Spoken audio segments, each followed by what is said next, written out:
So in explaining to you that you are a vibrational being, we want to call your attention back to what you're doing here and now in relationship to all that you've become. So we wrote a book a while ago. It was entitled Getting into the Vortex. Are you aware of it? We talked about the vortex incessantly because we wanted you to realize, we wanted you to take that step in understanding that you are creating vibrational realities that you're not yet living. And that's the vibrational version. That's the thought version. That's the get the thought out there in advance. Law of attraction is actualizing around it, but unless you are a vibrational match to it, it doesn't come into your experience. So we want you to realize that the things that you think about, wanted or not wanted, have created vibrational versions that will manifest if you keep the vibrational momentum going long enough. That's the clearest we've ever said it.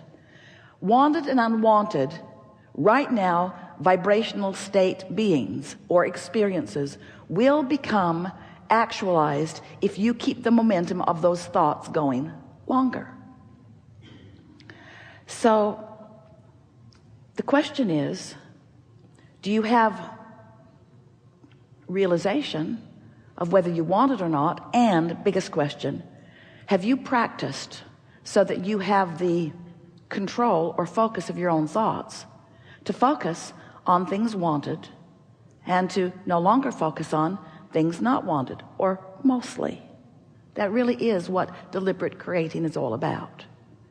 We have a new analogy that we like so much. It has so many pieces to it that we can utilize in so many ways to demonstrate to you what we're talking about. So we'll get away from vibration for a moment and talk about something that is practical, that you can envision. Esther has a pond in Texas that has a pipe in the bottom of the pond that takes the water to the filter, and then it puts it back. Simple concept.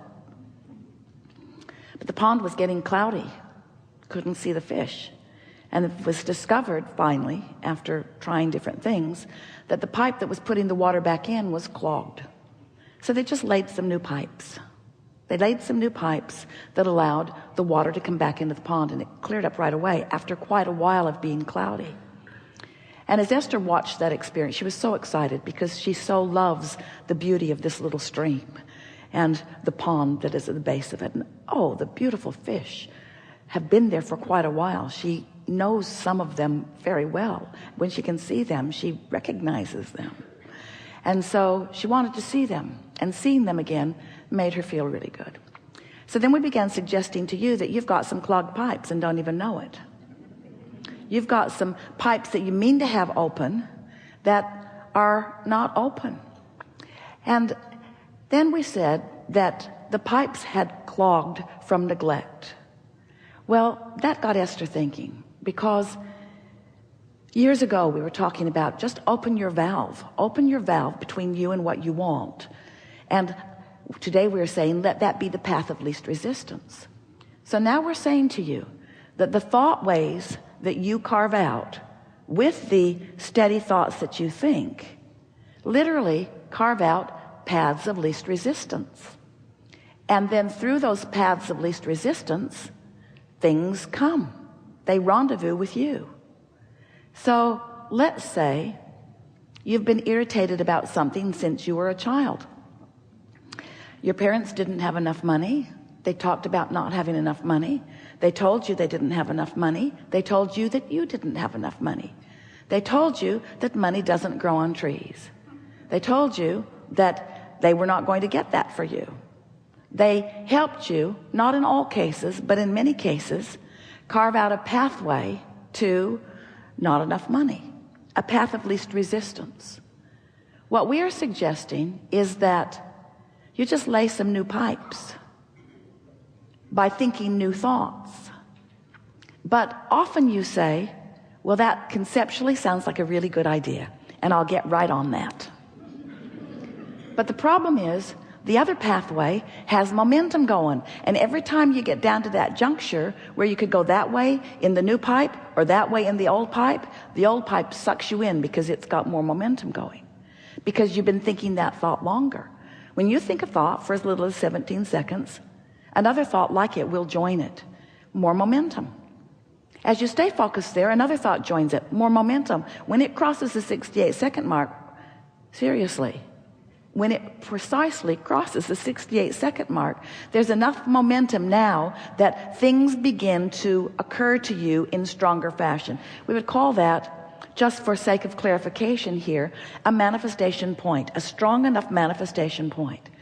So now at the beginning of this gathering, we would like to suggest that you let those old pipes that are leading to unwanted things, like not enough money, or not enough clarity, or not enough vitality, or not enough of whatever it is that you want more of, we suggest that you let them clog up from neglect. And the way you let them clog up from neglect is by not thinking those thoughts. So how do you not think a thought that already has some momentum going?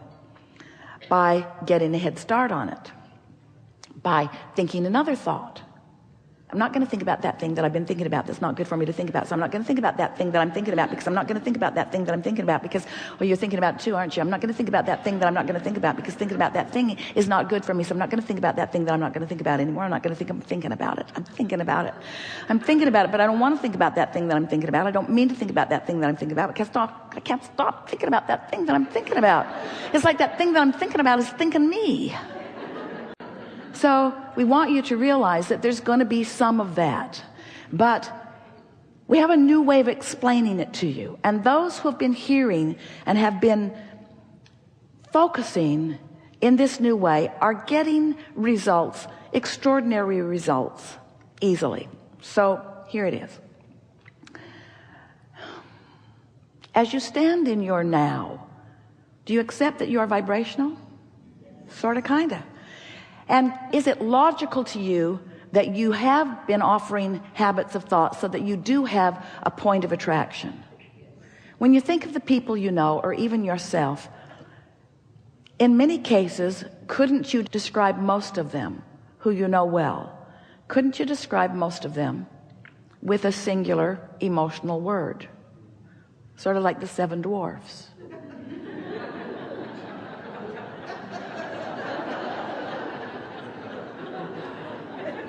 Bashful and happy. In other words, don't you know ornery? Don't you know pensive? Don't you know defensive? Don't you know eager? Don't you know happy? And while everyone you know moves about a bit and could be described in many of these ways, you do sort of have these habits of thought that hold you in those sort of moods, don't you? So we would like you to think of those moods or emotions as vibrational points of attraction, just like the emotional scale that we talked about a few years ago, where there is despair and fear and grief, really low feeling vibrations. And then there is revenge, which is an improvement, and anger, which is an improvement still, and overwhelmment and frustration, improvement still. And then you get into hope, and then you get into joy and eager and appreciation and all those good feeling vibrations. So we want you to think of this grid, this point of attraction, this spinning grid, point of attraction, sweeping around, gathering up all cooperative components and bringing you to them and them to you, because creation is really rendezvousing. It's what it is. Your point of attraction causes you to rendezvous with things that are like you, that are of a vibrational frequency that you are at. So if you think of these spinning grid discs, let's just call it the high-flying disc. That's what you want to be on, that high-flying disc. You want to be on the high-flying disc, but sometimes things have happened that make it impossible in this moment, or improbable in this moment, for you to be on the high-flying disc. So what we are suggesting is that you do it when it's easier. Don't wait until something is manifested and has your attention, because when you're looking right at something that you do not want, there's plenty of momentum going, and there's not enough that you can do focus-wise usually in that moment that's going to change that momentum. And that's why we say, hang on, it'll be over in a little bit. After a good night's sleep, you can take another run at it. So now we would like to say to you that while you slumber, during that sleep time, you know what that is? Do you know what the real benefit of sleep is? It gives you a respite from your momentum, because it's sort of like in that high-flying vibration. Imagine a cork bobbing up on the surface. You can hold it under the water, but when you let go of it, it's going to bob right back up to the surface.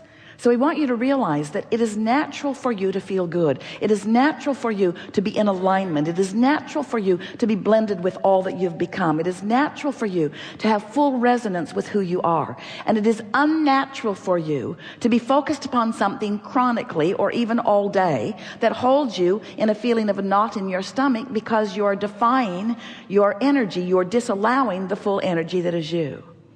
So as we talk about these discs, and we encourage you to get on that high-flying disc, if when you awakened first thing in the morning, you acknowledge, ooh, I have a sort of clean slate, because during the night my momentum stopped, so now I can choose a good feeling thought. If you choose something that is general, something that's not too detailed, something that feels really good, and you're able to maintain it for 17 seconds, and then another, and then another, and you actually manage to lie in bed until you've crossed the 68-second mark, now you have a chance to have different momentum going today. Your point of attraction, your spinning grid, so to speak, what comes to you, it is our promise to you, will be a vibrational match to how you feel. Now, you might not make it till breakfast before something causes you to fall off that disc. You might not make it till breakfast, but you can do it again tomorrow, and you can do it again tomorrow, and you can do it again tomorrow, and you can do it again tomorrow, and you can do it again tomorrow, until after a while, not that long, certainly within 30 days, you will have established a vibrational precedence, a vibrational habit. You know, a belief is just a habit of thought. So if you think a thought and you don't contradict it, and you allow the momentum to go, then the momentum will be such that this thought will gather enough momentum that then you will become a believer of it. Years ago, when we first began talking about thoughts, we said a belief is just a thought that you keep thinking. And Esther and Jerry, we remember many conversations with them. They were sort of arguing with us because it felt to them as if a belief is something that is reality.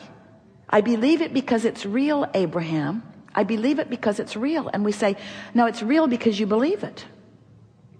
It becomes reality because you believe it.